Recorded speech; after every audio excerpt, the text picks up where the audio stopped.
just managed to get this unloaded from the trailer with the help of my sons.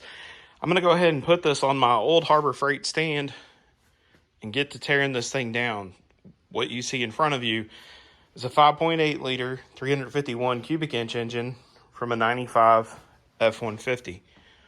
This will be going into the 95 GTS project that we have to make our version of the 95 Cobra R.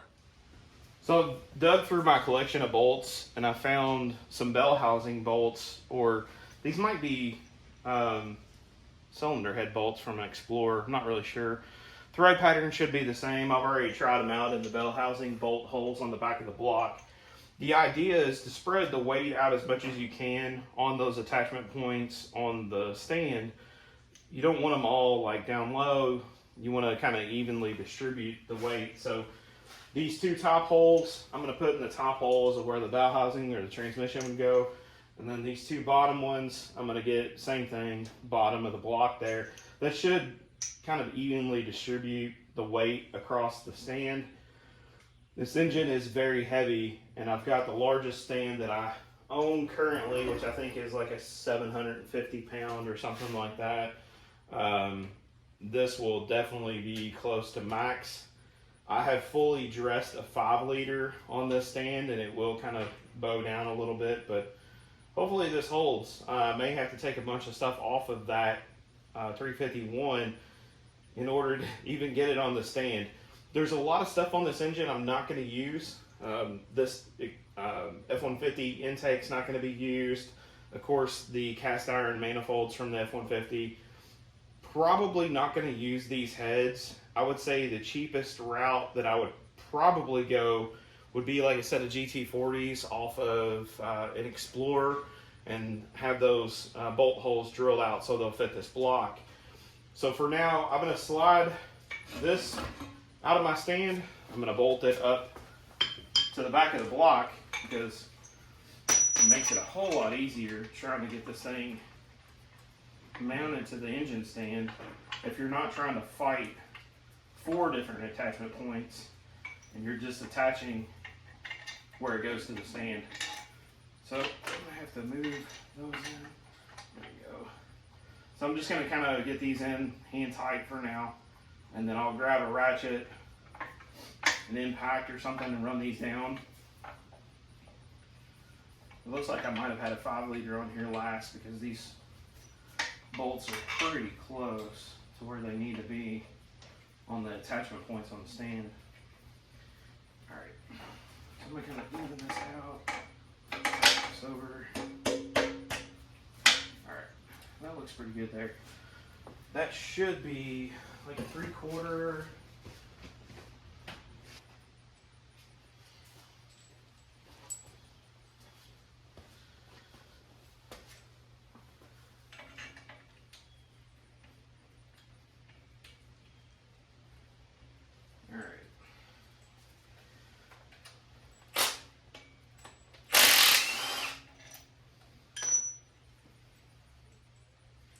Basically what I had to do is put a nut between the shoulder of the bolt and the mounting point on the stand.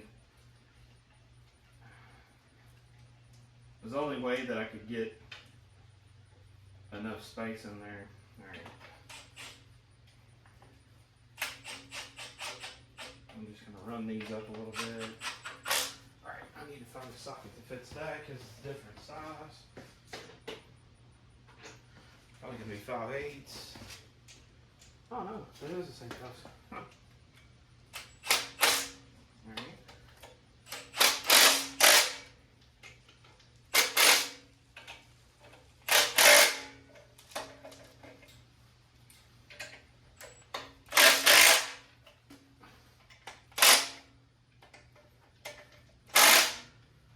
I feel pretty good with that. Alright, let's bring it up in the air.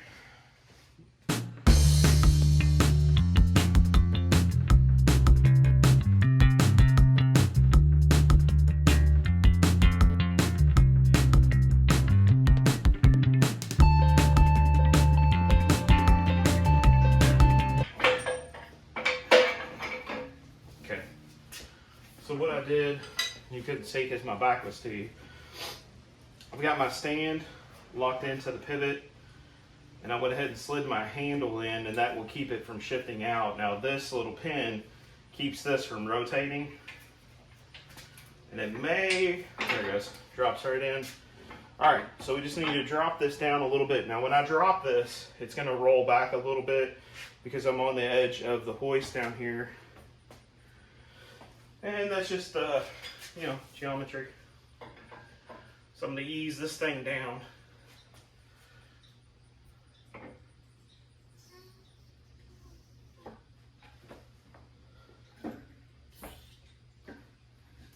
Okay. All right. She is on the stand.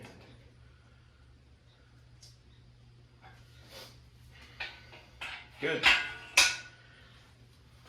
You know, you've got a lot of weight here. You need to be as careful as you possibly can. I mean, engines fall off of stands all the time. You got about 600 or 700 pounds that does not care what it lands on, what it hits, what it breaks. It's weight, dead weight. It's gonna fall, it's gonna break something. So be very careful. Always be mindful when you're hoisting an engine up and out. You just, you know, things can happen. This is an old chain. It's not really that great. I've got it held together with bolts. Don't do what I do. I needed something quick and dirty to get it off of the trailer and get it into the shop because I had to get the trailer out of here. And I had to do what I had to do. Not proud of it. Don't do what I do. Sometimes that just works out. So now that I've got that off, I'm going to unhook the hoist from it, slide this out, spin it around. We'll walk around it now that it's up here and there and you guys can see it a lot better. So this is the passenger side of the 351 from the F-150. We're not going to use this heavy cast iron exhaust manifold. We're going to get some headers to convert it and allow it to fit into the SN95 body. This is the EGR valve. Definitely not going to be reusing this. The Mustang system's completely different. Not going to use this accessory bracket or the tensioner. The water pump, the timing cover, again, these are specific to the F-150 setup. We're not going to be using any of this. We're not going to use the crank pulley. We may wind up using the harmonic balancer. So we'll see what happens when we get to that point. Not going to use this oil filter adapter or the oil filter cooler. This is kind of a cool setup. I'm going to hold on to this because this is very similar to what like the SSP Mustangs have. I'm not sure if the Cobra R had this oil cooler or not. If it did, and there's enough room to kind of ditch this 90-degree elbow, I may wind up cleaning that up and using it on the car and plumbing it in, but I don't know. Those things typically hold another quart of oil. Wouldn't hurt on a high-performance engine to have that extra quart, but we'll cross that bridge when we get a little further into the build. This is the harness. Of course, all this engine harness up here we're not going to use. We're going to wind up using the SN95 stuff. Dipstick tube is going to change for the SN95. We're going to use the Fox body style oil pan. So that oil pan is going to go away as well. Let's see. Valve covers are going to get changed for sure. Looks like this engine was built March 25th of 1995, which I know these are the valve covers. This is not the original engine that these valve covers came off of. This engine, while I had it on the stand at my job, I realized something, and we'll walk around to the other side and I'll show you, but this has been rebuilt. So up top, we've got all of this intake manifold stuff we're not going to use. And of course, like I mentioned, all the EGR stuff here in the back we're not going to use. When I had this on the stand at work, I went to look for the casting number on the block, and I found that little sticker right there, and that is a Jasper engine rebuild. So I called Jasper with that serial number. If any of you guys happen to work at Jasper and see this, you know, I've called and I asked them about that. All they could do is tell me that this thing was installed, I think he said in 2015 in an F-150. They didn't have the build information on this particular engine anymore because it is older, but he did say that it was rebuilt. So that is what we're going to discover once we get into the inside of this thing. I've had some friends tell me that Jasper has, in the past, just got an engine block in, or they'll get a core engine like this. They'll tear it down, they'll bore it 60 over, put new pistons, new bearings, clean everything up, and then put it back together. This definitely has some miles on it since the rebuild. I mean, there's a lot of oil residue and stuff that's caked up around here. For being a rebuild, it seems like it's pretty dirty. It's got a lot of miles on it since the rebuild. And, you know, who knows? This probably came out of a work truck, something that was on the road a lot. So that's one of the reasons I'm not really worried about the internals of this thing too much. I mainly just need the block. And maybe I spent a little bit too much money on just a block, but honestly, I couldn't find any 351s around me for a decent price. Just as a reference, if I was to order a 351 short block from, let's say, Blueprinter, Engine Blueprinter, or whatever the Blueprint Engines is, if they will sell you a short block, the long block version of their 408 is roughly $7,000 and some change, almost $8,000.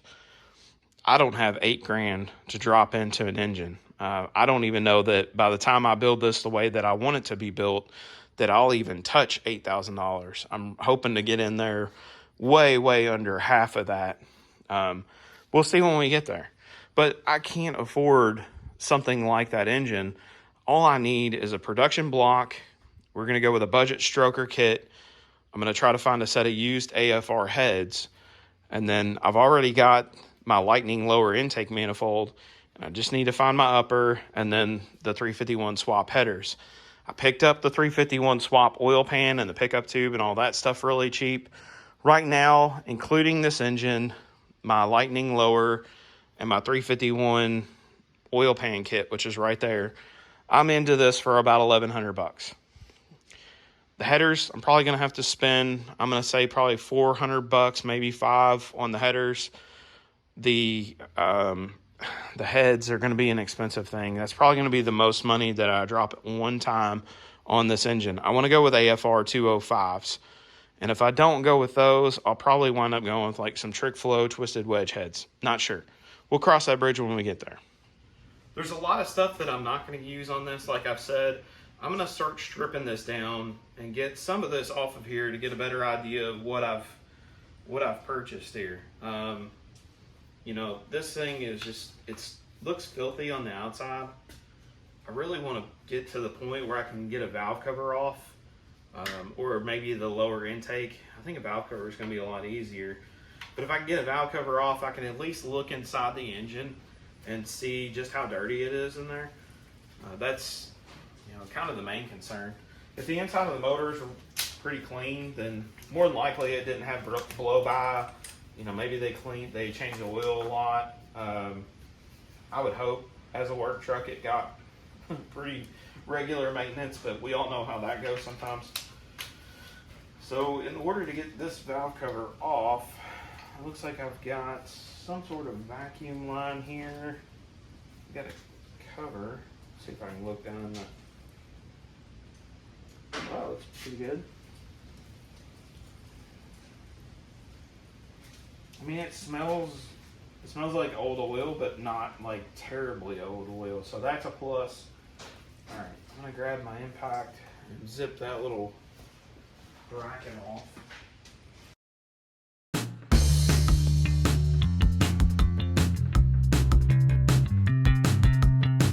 That's not really a good sign. Either they sealed it up with silicone or something. There we go. These should be the reusable style gaskets.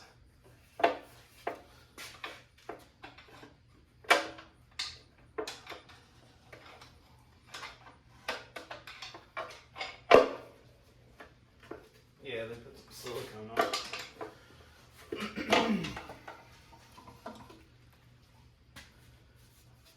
Alright, I'm gonna bring you guys around and let you look. It's not bad. I mean, it's dirty, but not terrible. It's really not bad at all. There's just a little bit of sludge built up. The oil is dirty, but you know, if you look at the rockers here, there's not a lot of stuff built up in the rockers. This is a little bit of sludge down in here, but it's really not too bad. So the heads, I mean, who knows? Maybe they had the heads off to get those redone after they rebuilt the engine. We really don't know. I mean, but this is a good sign. This tells me that at some point the engine was, or the oil was changed kind of regularly. I mean, it's not terrible. This might have been like 5,000 or 6,000 miles between oil changes, but there's not a lot of sludge built up in here, this is good. If you pop this off and this valley and these holes like around the head bolts are completely covered in sludge and stuff, you know that you're in for a battle trying to get the block and the heads cleaned out. You know, again, I'm not going to use these heads, so it really doesn't matter too much to me, but you know, again, I just want to know that I got a good engine. So far, it looks like I did. You know, sometimes you get a new tool, you're not really sure what you're going to do with it. I mean, this would be great if I was into stealing catalytic converters or something. But for this is perfect.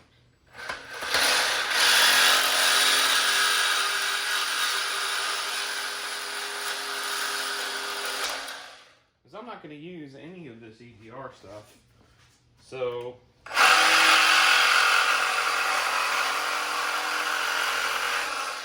instead of fighting with it, I'm just going to cut it off. It looks like I can cut that.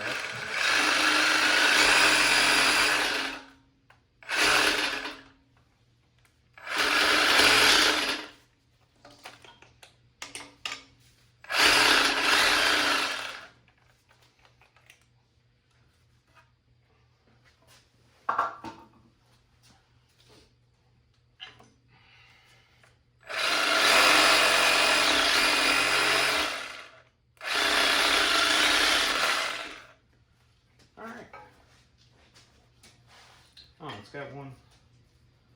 Well, who would put a bracket there? Ford. I bet it's a 1/2 inch. What did I do with my 1/2 inch socket? Oh, it's up here in my handy tray. There we go. All right.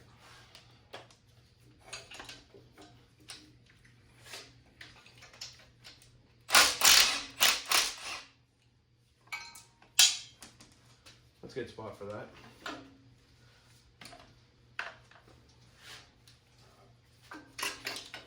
Cool. Now we can start to see some stuff. We got that out of the way.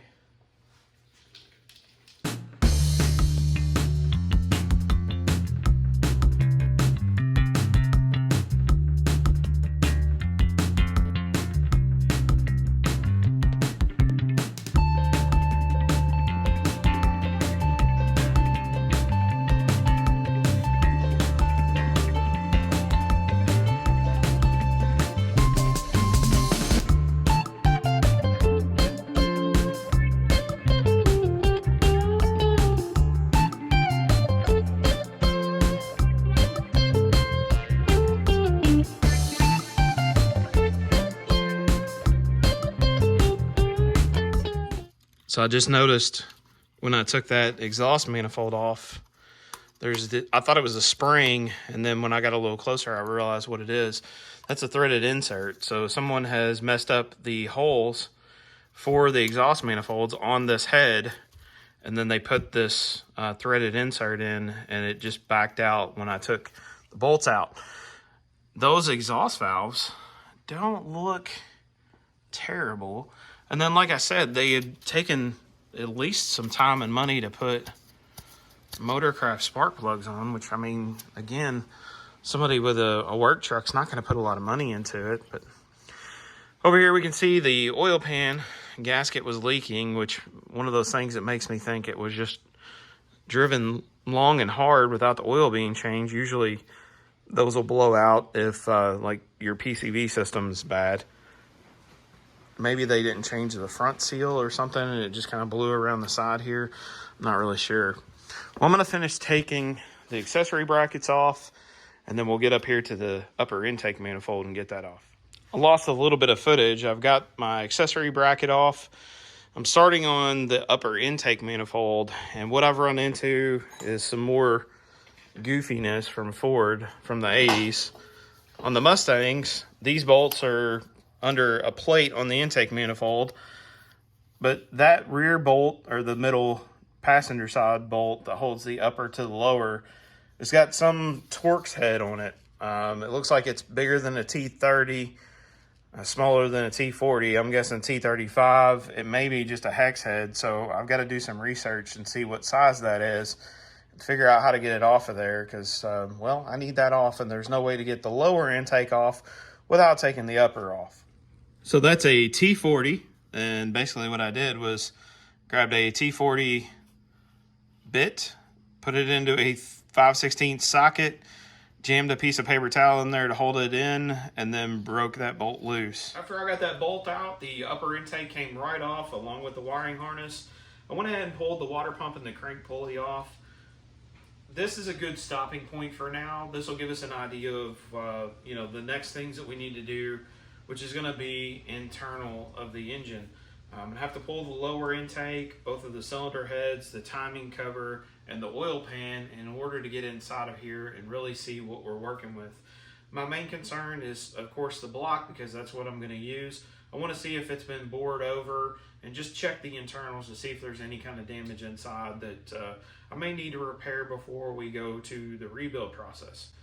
So, to kind of run you guys through some of the other stuff that I've got going on, because the next thing we're going to do is the teardown on this, and that's going to be a pretty long video of the teardown.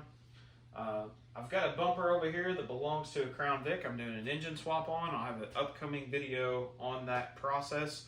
All those parts there belong to that Crown Vic. It's behind the camera. Moving over to this, well, this is the door that goes to my Explorer ST. If you guys have been with the channel for a while, that car got hit by a deer last year, and well, I still haven't fixed it. I've got the door, the fender, had all this stuff at work. That post that I made last week about, hey, I'm changing jobs. It may be a while before I get some content up. Well, here we are. So I've got the door to go on. I'll have a video on that process of painting the door and swapping it onto the truck. The box that it's sitting on, well, this is my box that I used at work. This is a Cornwell box. Got a really good deal on it. I've got everything out of it. This box will be converted to electrical installation box, where I keep all my wire, my electrical tools, terminals, and all that stuff will be in there. I don't make a lot of content about the installations that I do, but I do install two-way radios, lights, sirens, complete wiring harnesses into street rods, muscle cars, painless style.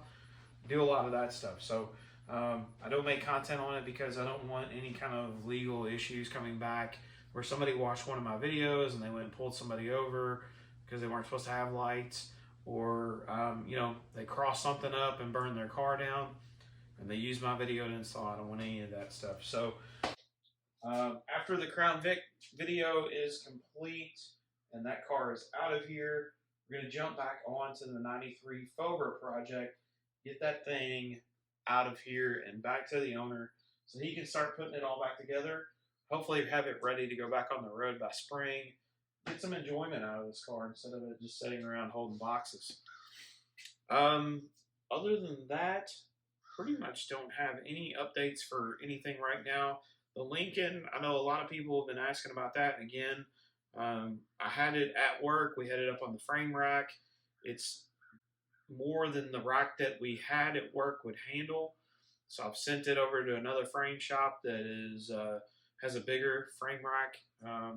What we know at this point is where I thought the body was not sitting square on the frame, it's not that. It's that the frame is actually into a diamond shape. So it's going to take a lot more effort and time to get that thing straightened back out. A little quick update on the 96 Cobra project. I got a call from the attorney's office yesterday. We've got a title for that car. So it's taken us about 6 months now to get through that process of contacting the car lot, getting them to get a duplicate, making sure everything through the process is 100% correct, because we're dealing with a title on a vehicle. It's a legal document. That's all taken care of. I can go pick that title up next week, and probably next spring we'll have some content on that 96 Cobra. We'll do some work on it, which if you haven't seen that video, go back and watch it. Pretty cool car, full race suspension, had a twin turbo kit on it, and we've got to get that car back on the road. Speaking of going back and watching videos, make sure you go back and watch the Super Clean giveaway video. Super Clean giveaway ends October 31st of 24, and we'll draw the winner from the comments that are left by subscribers on that video on November the 1st. You'll be entered into a contest, a giveaway for Super Clean products. We'll draw the winner from those comments that is subscribed and send that off to Super Clean, and hopefully they get you guys some products. Speaking of subscribers, we are at 840 as of the time that I'm making this video. My goal is to be at 1,000 by the end of 2024. Looks like we're on our way to that. So make sure to share the videos out with your friends and family. All of that really helps. It lets me know what you guys want to see me working on. It helps me to kind of get an idea of prioritizing content as well. So thank you so much for subscribing. Thank you for the likes. Thank you for the comments. And remember to stay gloved up.